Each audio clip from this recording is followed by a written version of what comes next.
Welcome to special live. నేను రమా మండవా. ఈరోజు లైవ్లో భాగంగా మనం తీసుకోబోతున్న టాపిక్ ఏంటంటే మోడీ అండ్ అమిత్ షా వీళ్ళు చంద్రబాబు నాయుడిని చూసి డైలమాలో పడుతున్నారా లేకుంటే భయపడుతున్నారా? గత కొన్ని రోజులుగా ఈ చర్చ చాలా సీరియస్గా హాట్ టాపిక్ అవుతోంది. ఇలాంటి సమయంలోనే మోడీ స్వయంగా చంద్రబాబు నాయుడిని అరకు కాఫీ గురించి ట్వీట్ చేస్తూ గతంలో తాము అరకు కాఫీ తాగుతూ దిగిన ఫోటోని హైలైట్ చేస్తూ మరోసారి మీతో కాఫీ తాగాలనిపిస్తుందంటూ కూడా ఆయన ట్వీట్ చేయడం జరిగింది. దానికి చంద్రబాబు నాయుడు కూడా అరకు కాఫీ మీతో షేర్ చేసుకోవడానికి నేను రెడీగా ఉన్నానంటూ కూడా ఆయన మాట్లాడడం జరిగింది. గతంలో ఒకసారి మనం చూసినట్లయితే ఒక ఇన్ ద స్పాన్ ఆఫ్ 6 yearsలోనే ఇంత డ్రాస్టిక్ చేంజ్ మోడీలో కానీ అమిత్ షాలో కానీ వచ్చిందన్నది వాస్తవం. అది మన కళ్ళెదురుగా కనిపిస్తోంది. అందుకు కారణం ఏంటంటే ఈరోజు చంద్రబాబు నాయుడుతో పొత్తులు పెట్టుకున్న తర్వాత ఒక భారీ మెజారిటీతో ఈరోజు టీడీపీ కూటమి విజయం సాధించడం, అదేవిధంగా చంద్రబాబు నాయుడు ముఖ్యమంత్రి కావడం, చంద్రబాబు నాయుడు ఈ రోజున ఎన్డీఏలో ఒక కీలక భాగస్వామిగా ఉండడం అటు నితీష్ లాంటి వాళ్ళతో పాటు.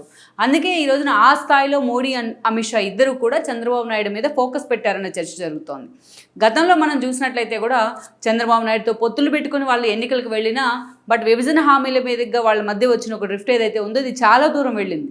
ఒకరిపై ఒకరు విమర్శలు చేసుకునేదాకా వెళ్ళింది. ఒకరిపై ఒకరు ఆల్మోస్ట్ ఒక ఫైట్, ధర్మ పోరాట దీక్షల పేరుతో చంద్రబాబు నాయుడు ఢిల్లీ స్థాయిలో హడావుడి చేసిన దాకా వెళ్ళింది.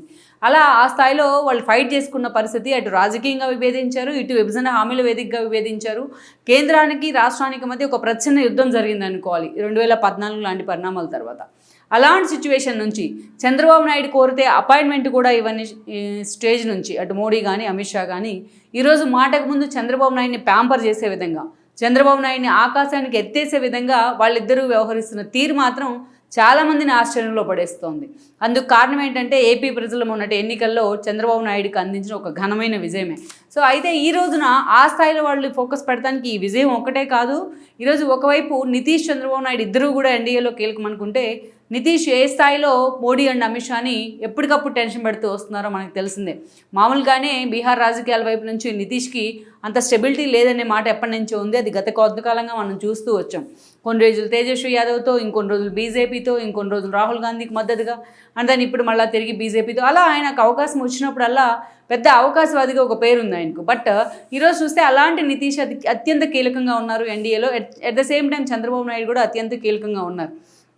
అందుకే నితీష్ లాంటి వాళ్ళు మిడిల్ డ్రాప్ అయినా లేకపోతే వేరే కారణాలు ఏవైనా కూడా నితీష్ కొంచెం కానీ వెనకడుగు వేసినట్లయితే ఈరోజు ఎన్డీఏ భవిష్యత్తు కూడా డైలమాలో పడే అవకాశం ఉంటుంది. అందుకే ఆ స్థాయిలో చంద్రబాబు నాయుడిని ప్యాంపర్ చేసిన పరిస్థితి వస్తుంది అనేది ఒక చర్చ. బట్ ఇందులో వాస్తవం ఎంత ఉందో తెలుసుకోవాలి అంటే, అసలు ఒక మాటలో చెప్పాలి అంటే, ఎక్కడ చంద్రబాబు నాయుడుతో జాగ్రత్తగా చూసుకోపోతేనో, చంద్రబాబు నాయుడిని తాము ఆ స్థాయిలో ప్రయారిటీ ఇవ్వకపోతేనో, చంద్రబాబు నాయుడు నిజంగా ఎక్కడన్నా హట్ అయ్యారంటే ఈరోజు తమ ప్రభుత్వానికే ఎసరు పెడతారన్న ఆలోచన మోడీ షాల్లో ఉంది. కానీ ఆ స్థాయిలో చంద్రబాబు ఎప్పుడు కూడా ప్రభుత్వాలను కూల్చే పని చేయకపోయినప్పటికీ బట్ ఈరోజు చూసినట్లయితే ఆ స్థాయిలో మాత్రం ఆయనకు ప్రయారిటీ దక్కుతుంది. అందుకు అనేక కారణాలు ఉన్నాయి. యాక్చువల్గా చూసుకున్నట్లయితే గతంలో చంద్రబాబు నాయుడు ఎన్టీఆర్ హయాం నుంచి కూడా ఎన్టీఆర్తోని శైలి అవుతూ ఆయన పార్టీలో, అదేవిధంగా జాతీయ స్థాయిలో కూడా అనేక కీలక ఇష్యూల్లో భాగస్వామి అవుతూ వచ్చారు. ఒక యునైటెడ్ ఫ్రంట్ దగ్గర నుంచి ఒక నేషనల్ ఫ్రంట్ వరకు చంద్రబాబు నాయుడు చాలా సీరియస్గా అన్నింటిలో జాతీయ రాజకీయాల్లో కూడా ఇన్వాల్వ్ అవుతూ వచ్చారు. ఇక వాజ్పేయి ప్రభుత్వాన్ని నిలబెడతంలో కానీ, అదేవిధంగా సంకీర్ణ ప్రభుత్వాలను ఏర్పాటు చేయడంలో కానీ చంద్రబాబు నాయుడు హ్యాండ్ ఉంది, మేజర్ హ్యాండ్ అనేది అందరికీ తెలిసిందే. అలా టీడీపీకి కూడా అదే స్థాయిలో జాతీయ రాజకీయాల్లో ప్రాతినిధ్యం దక్కింది. ఏదైతే ప్రధానమంత్రుల దగ్గర నుంచి, రాష్ట్రపతుల దగ్గర నుంచి స్పీకర్ దాకా వాళ్ళందరినీ కూడా జాతీయ స్థాయిలో ఎలక్ట్ చేసుకునే అవకాశాలు కూడా చంద్రబాబుకు కలిసి వచ్చాయి. ఆ స్థాయిలోనే ఇక్కడ సేమ్ టైం ఒక హైటెక్ సీఎంగా ఇంకొక ఇంటర్నేషనల్ ఎక్స్పోజర్ అయితే వచ్చింది. జాతీయ రాజకీయాల్లో చాలా ప్రామినెంట్ పర్సన్గా చక్రం తిప్పిన సౌదరన్ లీడర్స్లో ముందు ప్లేస్ ఉండేవాళ్ళు ఎవరైనా ఉన్నారు అంటే అది చంద్రబాబు నాయుడు అనడంలో కూడా ఆశ్చర్యం లేదు. ఎస్పెషల్లీ వాజ్పేయి టైంలో అటు అద్వానీతో కానీ, ఇటు ఉమాభారతి కానీ, అటు కళ్యాణ్ సింగ్ లాంటి వాళ్ళతో, జార్జ్ ఫెర్నాండెస్ లాంటి వాళ్ళతో చాలా కీలక సంబంధాలు ఉండేవి Chandrababu Naidu. At the same time RSS నేతలతో కూడా అదే సత్సంబంధాలు ఉంటూ వచ్చేవి. అటు బీజేపీ పెద్దలు కూడా చంద్రబాబు నాయుడుకి అదే స్థాయిలో ప్రయారిటీ ఇస్తూ వచ్చారు ఎప్పటి నుంచో.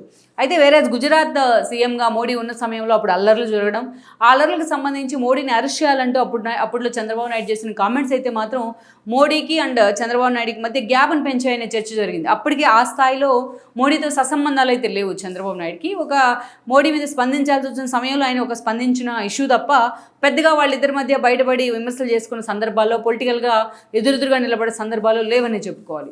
Particularly Modi and Amit Shah and Chandrababu Naidu కలిసిన సందర్భం ఏది అంటే 2014 లాంటి పరిణామాలే. ఆ రోజు రాష్ట్ర విభజన జరిగింది. ఒకవైపు కాంగ్రెస్ రాష్ట్రాన్ని విభజిస్తే ఆ విభజన బిల్లుకు బీజేపీ కూడా మద్దతు ఇచ్చింది. అటు తెలంగాణలో కూడా బీజేపీ తెలంగాణకు మేము కూడా సహకరించామంటూ అప్పుడు బీజేపీలో ఉన్న చిన్నమ్మ సుష్మా స్వరాజ్ లాంటి వాళ్ళు ప్రచారం కూడా చేసుకున్నారు. ఇక ఆ తర్వాత మనం చూసినట్లయితే రాష్ట్ర విభజన తర్వాత బీజేపీ మీద కాంగ్రెస్ మీద ఎంత కోపం ఉందో ఏపీలో బీజేపీ కూడా విభజనకు సపోర్ట్ చేసిందన్న కోపం కొంత ఉంది అప్పట్లో. అలాంటి సిచ్యువేషన్లో గుజరాత్ ముఖ్యమంత్రిగా ఉన్న మోడీని తీసుకొని వచ్చి ఆ రోజు బీజేపీ పెద్దలంతా కూడా ఆయన ప్రధాన అభ్యర్థిగా ప్రమోట్ చేసే ప్రయత్నం చేశారు. ఈ క్రమంలోనే ఎన్డీఏని బలోపేతం చేయాల్సిన బాధ్యత కూడా మోడీ మీద పడింది. అలాంటి సిచ్యువేషన్లో మోడీ సదరన్ స్టేట్స్ మీద కూడా ఫోకస్ పెట్టారు. ఆ రోజున బాలకృష్ణ లాంటి వాళ్ళతో హైదరాబాద్ వచ్చి మరీ బాలకృష్ణ లాంటి వాళ్ళతో ఆయన భేటీ కావడం జరిగింది. ఈ ఇష్యూ మాత్రమే ఈ ఇన్సిడెంట్ మాత్రమే తర్వాత టువర్డ్స్ టీడీపీ ఎన్డీఏ దిశగా వెళ్ళడానికి కూడా కారణమైంది. బాలకృష్ణ లాంటి వాళ్ళతో మోడీ చేసిన రాయబారమే. దెన్ అప్పుడు రాష్ట్రంలో ఉన్న పరిస్థితులు కానీ మిగతా రాష్ట్రాలతో పాటు విభజిత ఏపీ కంపేట్ కావాలంటే ఒక జాతీయ పార్టీతో పొత్తు ఉండాల్సిందని చంద్రబాబు నాయుడు అనుకున్న తీరు కానీ ఆ రోజు నిజంగానే టీడీపీని కూడా ఎన్డీఏ వైపు అడుగులు వేయించింది. గతంలో ఉన్న ఒక అనుభవం కానీ జాతీయ రాజకీయాల్లో అలాంటి సిచ్యువేషన్లో వాళ్ళు పొత్తు పెట్టుకున్నారు. ఆ తర్వాత అప్పుడే పార్టీ పెట్టిన పవన్ కళ్యాణ్ కూడా వచ్చి వాళ్ళతో కలవడం జరిగింది. దెన్ మోడీ ఎక్కడ బీజేపీ అధికారంలో వచ్చింది కేంద్రంలో మోడీ ప్రధాని అయ్యారు. రాష్ట్రంలో టీడీపీ అధికారంలోకి వచ్చి చంద్రబాబు నాయుడు సీఎం అయ్యారు. బట్ పవన్ కళ్యాణ్ మాత్రం ప్రశ్నిస్తూనే ఉంటాను ప్రజా సమస్యలు అని చెప్పేసి ఆ రోజు పదవులకు కూడా దూరంగా ఉంటూ వచ్చారు. దాదాపు 2 ఏళ్ల పాటు ఈ పొత్తులు చాలా సజావుగానే కొనసాగుతూ వచ్చాయి.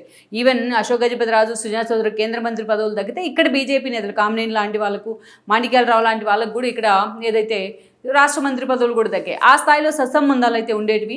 బట్ ఎప్పుడైతే ప్రత్యేక హోదా ప్లేస్లోని ఏదైతే ప్రణాళికా సంఘం ప్లేస్లో నీతి ఆయోగ్ని తీసుకురావడం, నీతి ఆయోగ్ ఆ రోజు ప్రత్యేక హోదా వద్దు ప్రత్యేక ప్యాకేజీ ఇస్తామంటూ కూడా ఒక ప్రపోజ్ చేయడం, దాన్ని చంద్రబాబు నాయుడు ముందు పెట్టడం కేంద్రం. ఈ క్రమంలోనే దానికి చట్టబద్ధత అడిగే ప్రయత్నం చేశారు చంద్రబాబు నాయుడు. ఆ క్రమంలోనే ఆ ఇష్యూలో భాగంగానే అటు బీజేపీకి అండ్ దాని చంద్రబాబు నాయుడుకి మధ్య ఒక రిఫ్రెజ్ స్టార్ట్ అయింది. విభజన హామీల వేదికగా ఏదైతే వచ్చిన ఆ ఇష్యూ ఆ తర్వాత రోజుల్లో మోడీ అమిత్ షా అండ్ చంద్రబాబు నాయుడుకి మధ్య ఒక చాలా సీరియస్ గ్యాప్ని అయితే పెంచింది. ఇక ధర్మ పోరాట దీక్షల పేరుతో చంద్రబాబు నాయుడు ఏపీ గల్లీ నుంచి ఢిల్లీ దాకా ఫైట్ చేస్తూ వచ్చారు. ఎన్డీఏలోంచి బయటకు వచ్చారు. మంత్రి పదవులు కూడా 2 చోట్ల రాష్ట్రంలో కేంద్రంలో ఎవరికి వాళ్ళే రాజీనామాలు కూడా చేసిన పరిస్థితి ఉంది. ఆ స్థాయిలో చంద్రబాబు నాయుడు వన్ సైడెడ్గా బీజేపీ మీద ఫైట్ చేస్తూ వెళ్ళున్నారు.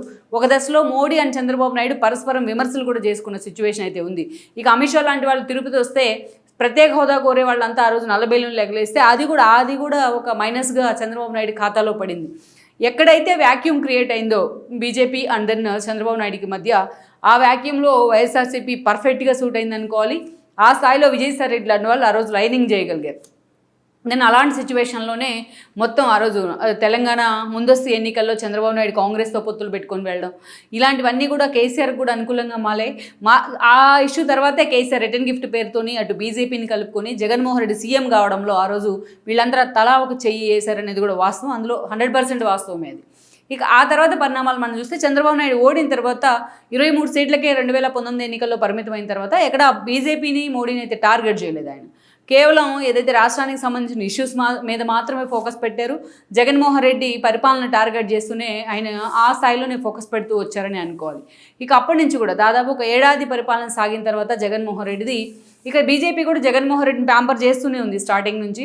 ఆ తర్వాత రాష్ట్రంలో జరిగిన అనేక పరిణామాలు జగన్ మీద బీజేపీకి వ్యతిరేకత రావడానికి కారణమయ్యాయి.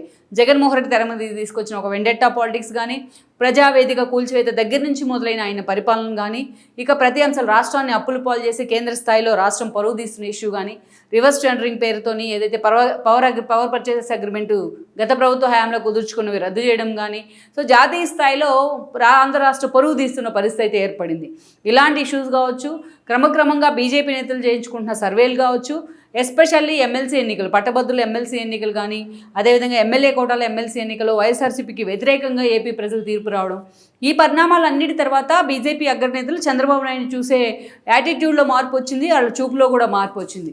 అప్పటికే వాళ్ళు చేయించుకున్న సర్వేలు కూడా, కేంద్ర ఇంటెలిజెన్స్ సంస్థలతో వాళ్ళు చేయించుకున్న సర్వేల్లో కూడా ఇప్పటికిప్పుడు ఎన్నికలు వచ్చినా చంద్రబాబు నాయుడు అని టీం క్లీన్ స్వీప్ చేయడం ఖాయమనే అంచనాలు వచ్చాయి. అప్పటి నుంచి అటు అమిత్ షా కానీ మోడీ స్వరంలో కూడా మార్పు వచ్చింది. ఈ క్రమంలోనే మనం చూడాలి, ప్రత్యేకించి అల్లూరు సీతారామరాజు విగ్రహావిష్కరణకు మోడీ రావడం భీమవరంలో, అలాంటి ఇష్యూకి చంద్రబాబు నాయుడుకి అండ్ ఆయన టీంకి ఆహ్వానం అందింది. ఇక్కడ G20 సన్నాహక సమావేశాలు పెడితే దానికి సన్నాహక సమావేశానికి కూడా చంద్రబాబు నాయుడిని మోడీ పిలవడం జరిగింది. అక్కడ వాళ్ళిద్దరూ చాలాసేపు డిస్కస్ కూడా చేసుకున్నారు. ఇక అనేక కార్యక్రమాలు, ఎన్టీఆర్ శత జయంతి ఉత్సవాల సందర్భంగా ఆయన పేరుతో కాయిన్ రిలీజ్ చేస్తే రాష్ట్రపతి భవన్లో జరిగిన ఆ కార్యక్రమానికి చంద్రబాబు నాయుడు కూడా హాజరై ఉన్నారు. అలా అనేక సందర్భాల్లో చంద్రబాబు నాయుడుతో తమ కలిసేందుకు ఎప్పుడు అవకాశం వచ్చినా ఆ స్థాయిలో ఆయనతో ఒక అసోసియేట్ అయ్యే ప్రయత్నం అమిత్ షా లాంటి వాళ్ళు చేస్తూ వచ్చారు. ఇక ద్రౌపది ముర్ము లాంటి వాళ్ళని రాష్ట్రపతి అభ్యర్థిగా ఎన్నుకున్నప్పుడు కూడా ఆమెకు మద్దతు కోరే ప్రయత్నం చేయడం బీజేపీ, చంద్రబాబు నాయుడు కూడా ఇండెఫినెట్గా ఆ రోజు మద్దతు ప్రకటించడం, ఇలాంటి ఇష్యూస్ అటు బీజేపీని చంద్రబాబుని మరోసారి దగ్గర చేస్తూ వచ్చాయి. ఇక అటు ఆర్ఎస్ఎస్ పెద్దలు కూడా చంద్రబాబు నాయుడు ప్రయారిటీని గుర్తించి మోడీ అమిత్ షా మీద ప్రెజర్ పెంచారని చర్చ కూడా జరిగింది. ఈ క్రమంలోనే అమిత్ షాని కూడా 1-2 సార్లు ఏదైతే చంద్రబాబు నాయుడు కలవడం జరిగింది. బీజేపీతో పొత్తులు ఉంటాయా అనే చర్చ అప్పటి నుంచి కూడా స్టార్ట్ అయింది. బట్ స్కిల్ డెవలప్మెంట్ కేసులో చంద్రబాబు నాయుడు అరెస్ట్ అయిన తర్వాత మాత్రం ఈ విషయంలో చాలామందికి అనుమానాలు వచ్చాయి. బీజేపీ మద్దతు లేకుండా, బీజేపీ వైపు నుంచి ఒక గ్రీన్ సిగ్నల్ లేకుండా చంద్రబాబు నాయుడిని జగన్మోహన్ రెడ్డి టచ్ చేసే ప్రయత్నం చేస్తారన్న చర్చ అయితే ఆయన అభిమానుల్లో జరిగింది. బట్ దీన్ని కూడా అమిత్ షా లాంటి వాళ్ళు ఖండించే ప్రయత్నం చేశారు. దాని వెనుక మేము లేము అరెస్ట్ వెనుక అని చెప్పేసి ఆ రోజు లోకేష్ని పిలిపించుకున్నారు, పురంధరేశ్వర్ లాంటి వాళ్ళతో కలిపి పిలిపించుకున్న క్లారిటీ ఒక మెసేజ్ అయితే పంపించారు, బీజేపీ లేదు ఈ ఇష్యూ వెనుక అని. ఇక ఆ తర్వాత పవన్ కళ్యాణ్ లాంటి వాళ్ళు వచ్చి చంద్రబాబు నాయుడుతో కలవడం కానీ, విపరీతంగా ఆ 2 పార్టీలకి పెరిగిన ఇమేజ్ కానీ, ఈ క్రమంలోనే ఈరోజు బీజేపీ కూడా పొత్తులు పెట్టుకుని మొత్తం 3 పార్టీలు కలిసి కూటమిగా ఏర్పడి ఎన్నికల్లో మనం ఫైట్ చేసిన పరిస్థితి. మోడీ అమిత్ షా లాంటి వాళ్ళు కూడా ప్రచారం చేస్తున్నారు. దాని ఫలితమే ఈరోజు మనం చూసినట్లయితే 164 సీట్లతో కూటమి సభ్యులు అధికారంలో ఉన్నారు. ఆల్రెడీ మంత్రి పదవుల్ని 3 పార్టీల మధ్య కేంద్ర మంత్రి పదవులు కూడా ఈరోజు పంచుకున్న సిచ్యువేషన్ అయితే ఉంది. సో ఇదంతా ఒక ఎత్తు అయితే, మొన్నటి ఎన్నికల తర్వాత, ఎంపీ ఎన్నికల తర్వాత జాతీయ స్థాయిలో కీలక పరిణామాలు చోటు చేసుకున్నాయి. ఈ రోజున గతంలో మోడీ ఎన్నికల ప్రచారంలో భాగంగా 400 మ్యాజిక్ మార్కును మేము టచ్ చేస్తామంటూ కూడా ఆయన చాలాసార్లు ప్రచారం చేశారు. మా టార్గెట్ అదేనని చెప్తూ మాట్లాడారు. కానీ తీరా ఎన్నికల రిజల్ట్ తర్వాత చూస్తే సగానికి సగం పడిపోయిన సిచ్యువేషన్ ఉంది. అందుకే అప్పటికప్పుడు అసలు ఎన్డీఏ ఫామ్ అవుతుందా లేదా, ఇండియా కూటమి అంతర్గతంగా రాజకీయాలు చేసి అదే స్థాయిలో జాతీయ స్థాయిలో నేతలను సమీకరణ చేస్తున్న ఒక చర్చ అయితే జరిగింది. అందుకే హడావిడిగా మోడీ ప్రమాణ స్వీకారానికి కూడా రెడీ అయ్యారన్న లీకులు కూడా వచ్చాయి. సో ఈ క్రమంలో ఈరోజు చూసినట్లయితే అటు మమతా లాంటి వాళ్ళతో ఆ స్థాయిలో ఫైట్ చేసినా మమతానే అక్కడ మెజారిటీ సీట్లు సాధించే పరిస్థితి. ఇక వేరేజ్ ఏదైతే షిండే రూపంలో వీళ్ళు చేసిన ఒక ఎక్స్పెరిమెంటు ఈరోజు అక్కడ బీజేపీ పరువు మొత్తాన్ని మహారాష్ట్రలో రోడ్డు మీద పెట్టాయి. మిగతా తాము హోప్స్ పెట్టుకున్న చోట కూడా, ఎక్సెప్ట్ కేరళ లాంటి చోట తప్ప తాము హోప్స్ పెట్టుకున్న చోట కూడా ఆ స్థాయిలో బీజేపీ ఘన విజయాన్ని సాధించలేకపోయింది. ఈవెన్ అయోధ్య సెంటిమెంట్తో యూపీ ప్రజలను ఆకట్టుకునే ప్రయత్నం చేసినా, ప్రపంచం మొత్తాన్ని తన వైపు తిప్పుకునే ప్రయత్నం చేసినా, అయోధ్య టెంపుల్ ఉన్న చోట కూడా ఈరోజు బీజేపీ ఓడిపోయిన పరిస్థితి అయితే ఉంది. సో మళ్ళీ కాంగ్రెస్ రీవ్యాంప్ అవుతూ వచ్చింది చాలా చోట్ల కూడా. సో ఈ క్రమంలో చూసినట్లయితే ఇక సదరన్ స్టేట్స్లో ఫోకస్ పెడదాం అనుకుంటే, అసెంబ్లీ ఎన్నికల్లో ఏదైతే కేసీఆర్తో కలిసి చేసిన ఎక్స్పెరిమెంట్ అయితే ఫెయిల్ అయింది, అది కాంగ్రెస్కి అనుకూలంగా మారింది. వేరే కర్ణాటకలో కూడా అదే సిచ్యువేషన్ అయితే ఎదురైంది బీజేపీకి. తమిళనాడు చూసినట్లయితే స్టాలిన్ ఈరోజు 1 సైడెడ్గా విక్టరీ సాధించిన పరిస్థితి ఉంది. అలాంటి సిచ్యువేషన్లో ఈరోజు కవితను కూడా అరెస్ట్ చేస్తున్నారు. కవితను అరెస్ట్ చేసిన తర్వాతే బీజేపీకి కొంచెం ఇమేజ్ పెరగడం కానీ, ఈరోజు అధికార పార్టీ కాంగ్రెస్తో పోటాపోటీగా 8 సీట్లు ఎంపీ సీట్లు సాధించడం కానీ జరిగింది. ఇక వేరే ఏపీలో చూసినట్లయితే ఈ రోజున చంద్రబాబు నాయుడు కూటమిలో కలిసి పోటీ చేశారు కాబట్టి చంద్రబాబు నాయుడు వాళ్ళకి మద్దతుగానే ఉన్నారు. ఇలాంటి సిచ్యువేషన్లో ఈ రోజున చంద్రబాబు నాయుడు సాధించిన సీట్లు కానీ 16 సీట్లు అత్యంత ఎలాగో పవన్ కళ్యాణ్ ఎప్పటి నుంచో వాళ్ళ పొత్తుల్లోనే ఉన్నారు. వాళ్ళు సాధించిన సీట్లు కాకుండా చంద్రబాబు నాయుడు సాధించిన 16 ఎంపీ సీట్లు ఈరోజు ఎన్డీఏ గవర్నమెంట్లో అత్యంత కీలకంగా మారాయి. అటు నితీష్ కానీ ఇటు చంద్రబాబు నాయుడు కానీ వీళ్ళిద్దరినీ కూడా మోడీ పక్కనే కూర్చోబెట్టుకొని ప్యాంపర్ చేసిన పరిస్థితి ఉంది. మన ఏదైతే ఎంపీ పలు ఎన్డీఏ పక్ష సమావేశంలో కూడా ఆ స్థాయిలో చంద్రబాబు నాయుడు మాత్రం అనేక అనుమానాలు ఉన్నాయి చాలామందికి. అటు రాహుల్ గాంధీ మొదలుకొని ఖర్గే దాకా మేము చంద్రబాబు నాయుడుతో కూడా మాట్లాడదామని చెప్పిన తర్వాత అప్పటికప్పుడు చంద్రబాబు నాయుడు వాళ్ళు ఢిల్లీకి పిలిపించుకున్న పరిస్థితి ఉంది. అంటే క్షణక్షణం ఏం జరుగుతుందనే ఒక ఉత్కంఠ మాత్రం ఒక 3 to 4 days ఉంది ఎన్నికలు అయిపోయిన తర్వాత, రిజల్ట్ తర్వాత. వీటన్నిటికీ చెక్ పెట్టేలాగా చంద్రబాబు నాయుడు చాలా హుందాగా చెప్పారైనా, మేము ఎన్డీఏతో కలిసే పోటీ చేశాం కాబట్టి మోడీకి మా మద్దతు అంటూ కూడా క్లియర్ కట్ ఇండికేషన్ అయితే ఇచ్చేశారు, ఎలాంటి భేషజాలకు వెళ్లకుండా. సో ఈ క్రమంలోనే గవర్నమెంట్ కూడా ఫామ్ అయింది. సో ఈరోజు చంద్రబాబు నాయుడు ఎంత ముఖ్యం అనేది కూడా మోడీ అండ్ అమిత్ షాకి అర్థమైంది. ఆర్ఎస్ఎస్ ప్రముఖులు ఒత్తిడి కానీ ఈరోజు మిగతా అంశాల్లో కానీ ఈరోజు చంద్రబాబు నాయుడు లేనిదే గత అనుభవాలను దృష్టిలో పెట్టుకొని, చంద్రబాబు నాయుడిని తాము అవమానించిన తీరును దృష్టిలో పెట్టుకొని చంద్రబాబు నాయుడు కనుక మొన్న తనకు అవకాశం వచ్చినప్పుడు ఏమాత్రం వెనకడుగు వేసినా ఎన్డీఏకి మద్దతు ఇవ్వకుండా నిజంగా ఈరోజు ఇండియా కూటమి అధికారంలో ఉండేది, రాహుల్ గాంధీనో ప్రధానిగా ఉండేవాళ్ళు. అలాంటి ఛాన్స్ కూడా చంద్రబాబు నాయుడు అధికారం ఇవ్వలేదు. In case Chandrababu Naidu India కూటమి వైపు మొగ్గుంటే మిగతా ఏదైతే చిన్న పార్టీలు ఎవరైతే ఉన్నాయో ఒక 5 నుంచి 6 ఎంపీలు సాధించిన వాళ్ళు కూడా చంద్రబాబు నాయుడు లైజనింగ్ చేస్తే మొత్తం ఇండియా కూటమి వైపే మొగ్గుండేవాళ్ళు. ఆయన కెపాసిటీ ఏంటనేది కూడా మోడీ అండ్ అమిత్ షాకి తెలుసు. అందుకని ఆ రోజున చంద్రబాబు నాయుడిని అత్యంత ప్రాముఖ్యత ఇచ్చి అత్యంత ప్యాంపర్ చేసి తమ పక్కనే కూర్చోబెట్టుకున్నారు. యాక్చువల్గా ఎన్నికలకు ముందు ఎన్నిసార్లు అపాయింట్మెంట్ అడిగినా చంద్రబాబు నాయుడికి అపాయింట్మెంట్ ఇవ్వని పరిస్థితి నుంచి ఈరోజు ఆయన నెత్తిన పెట్టుకునే పరిస్థితి వచ్చింది. ఇక ఇవాళ రోజున చూసినట్లయితే మోడీ తానే స్వయంగా తాము గతంలో అరకు కాఫీ తాగుతున్న విజువల్స్ ఎన్నికల ప్రచారంలో భాగంగా అది షేర్ చేస్తూ ఆ ఫోటోని మరోసారి మీతో కలిసి అరకు కాఫీ తాగాలని అని చెప్పడం, అరకును ఒక బ్రాండ్గా మారుస్తున్నారంటూ కూడా చంద్రబాబు నాయుడు ఆయన అభినందించడం, అంతేకాదు మీతో కలిసి మరోసారి కాఫీ కూర్చుందాం అంటూ కూడా వాళ్ళిద్దరూ సోషల్ మీడియా వేదికగా మాట్లాడుకోవడం ఒక చర్చ అయితే, అంతర్గతంగా ఇంకొక చర్చ ఏంటంటే మోడీ కావాలనే చంద్రబాబు నాయుడికి టైమ్లీ ప్రయారిటీ ఇచ్చే ప్రయత్నం చేస్తున్నారు అనేది మరో చర్చ. ఎందుకంటే ఇక్కడ చూసినట్లయితే నితీష్ ఆల్రెడీ స్టార్ట్ చేస్తున్నారు. ఆయన ఎప్పుడు కూడా స్టెబిలిటీగా ఉండే వ్యక్తి కాదు అనేది ప్రశాంత్ కిషోర్ లాంటి వాళ్ళు కూడా ఎన్నోసార్లు చెప్తూ ఉన్నారు. ఈవెన్ తన వారసుడిగా ప్రశాంత్ కిషోర్ని ప్రకటించి కూడా ఆయన్ని పార్టీ నుంచి మళ్ళీ ఎక్స్పెల్ చేసిన పరిస్థితి అయితే ఉంది గతంలో. సో అలాంటి సిచ్యువేషన్ నుంచి ఈరోజు నితీష్ అలా ఎన్డీఏకి మద్దతు ఇచ్చారో లేదో ఇలా బీహార్కు ప్రత్యేక హోదా అడుగుతూ ఉన్నారు ఆయన. యాక్చువల్గా వాళ్ళు ప్రత్యేక హోదా కావాల్సింది ఏపీకి. విభజిత ఆంధ్రప్రదేశ్ ఎన్ని కష్టాల్లో ఉంది, ఎన్ని నష్టాల్లో ఉన్న సంగతి అందరికీ తెలిసింది. ఆ రోజు బీజేపీ అండ్ దెన్ కాంగ్రెస్ ఉమ్మడి హామీ కూడా ప్రత్యేక హోదానే మొట్టమొదటి హామీ. అలాంటి సిచ్యువేషన్లో ఏపీ వాయిస్ వినిపించాల్సి ఉంటే ఆ ప్లేస్లో అందరికన్నా ముందుగా నితీష్ ప్రత్యేక హోదా డిమాండ్ చేయడం, బీజేపీని ఒక డిఫెన్స్లో పడేసేలాగా, ఇబ్బంది పడేసేలాగా. ఈరోజు కనుక నితీష్ని పట్టుకొని చంద్రబాబు నాయుడు కూడా అదే స్థాయిలో ప్రత్యేక హోదా డిమాండ్ చేసినట్లయితే ఈరోజు మిగతా రాష్ట్రాల నుంచి కూడా ఒక విదర్భల దగ్గర నుంచి అనేక అంశాలు ఇలా విభజన హామీల మీద డిమాండ్స్ పైకి వచ్చే అవకాశం ఉంటుంది. అంటే ఎన్డీఏ ఒక డిఫెన్స్లో పడే అవకాశం ఉంటుంది, అటు పార్లమెంట్లో సైతం బయట కూడా. అందుకే ఈరోజు చంద్రబాబు నాయుడిని ఆ స్థాయిలో ప్యాంపర్ చేసే ప్రయత్నం చేస్తున్నామని చర్చ జరుగుతోంది. నితీష్ లాంటి వాళ్ళు బై మిస్టేక్ ఎన్డీఏ నుంచి బయటికి వెళ్ళినా చంద్రబాబు నాయుడిని తాము హోల్డ్ చేయగలిగితే మొత్తం ఎన్డీఏ గవర్నమెంట్కి ఎలాంటి ఢోకా లేదని అంచనాల్లో మోడీ షా ఉన్నారు. అందుకే ఈరోజు చంద్రబాబు నాయుడిని నెత్తికి ఎత్తుకోవాల్సిన పరిస్థితి వాళ్ళకి ఎదురవుతోంది. ఎక్కడైతే చంద్రబాబు నాయుడిని వాళ్ళు హ్యూమిలేట్ చేశారో, ఏపీకి వచ్చి మరీ చంద్రబాబు నాయుడిని ఎలాగైతే వ్యక్తిగతంగా ఆయన కొడుకుని టార్గెట్ చేశారో, ఈరోజు చంద్రబాబు నాయుడు లేనిదే ఎన్డీఏ లేని పరిస్థితిని అయితే ఎదురవుతోంది. సో ఎక్కడైతే తాను హేళన చేయబడ్డాడో, ఎక్కడైతే గేల్ చేయబడ్డారో ఈరోజు అదే చోట ఆయన ప్రయారిటీ పొందడం కానీ, ఆ ప్రయారిటీ వచ్చేలాగా చంద్రబాబు నాయుడు చేసుకోవడం కానీ మనం ఇక్కడ గమనించాల్సిన విషయం అనుకోవాలి. సో ఓవరాల్గా చూసినట్లయితే మోడీ అండ్ అమిత్ షా ఈరోజు నిజంగానే చంద్రబాబు నాయుడు వాళ్ళని టెన్షన్ పెట్టిస్తున్నారనేది వాస్తవం. ఒక మాటలో చెప్పాలంటే చంద్రబాబు నాయుడు వాళ్ళని భయపెడుతున్నారనేది కూడా వాస్తవం. ఇప్పుడున్న సిచ్యువేషన్లో చంద్రబాబు నాయుడు మొగ్గు ఎటువైపు ఉంటుంది అనే దాన్ని బట్టే ఈరోజు జాతీయ రాజకీయాల్లో ఎస్పెషల్లీ కేంద్రంలో ఏ పార్టీ అధికారంలో ఉంటుంది అన్నది డిసైడ్ చేయాల్సిన అవసరం కూడా ఉంటుంది, డిసైడ్ చేయాల్సిన సిచ్యువేషన్ కూడా ఉంటుంది. ఈ నిజాలను తెలుసుకున్న మోడీ, అమిత్ షా అందుకే ఈరోజు చంద్రబాబు నాయుడిని ఆ స్థాయిలో ప్రయారిటీ ఇస్తున్నారు. ఆ స్థాయిలో ఆయన్ని పూర్తిగా ప్యాంపర్ చేసే ప్రయత్నం చేస్తున్నారు. సో అదే అంశాన్ని తనకు అనుకూలంగా మార్చుకునే కంటే చంద్రబాబు నాయుడు రాష్ట్రానికి సంబంధించిన నిధులు కానీ, అదేవిధంగా రాష్ట్రానికి సంబంధించిన విభజన హామీల మీద కూడా ఆయన ఫోకస్ కూడా పెట్టబోతున్నారు. సో ఓవరాల్గా ఈరోజు చూసినట్లయితే ఎన్డీఏలో అత్యంత కీలకంగా మారిన చంద్రబాబు నాయుడు అడుగులు ఎటువైపు ఉంటాయి, అదేవిధంగా మోడీ, అమిత్ షా ఆయన ఎంతవరకు కూడా అలాగే హోల్డ్ చేయగలరు. బట్ చంద్రబాబు నాయుడు తానిచ్చిన మాట మేరకు అలాగే తన క్రెడిబిలిటీని నిలబెట్టుకునే ప్రయత్నం చేస్తారన్నది కూడా మనం చూడాల్సి ఉంది. ఈ వీడియో మీకు నచ్చినట్లయితే please share, like and subscribe R24 Telugu.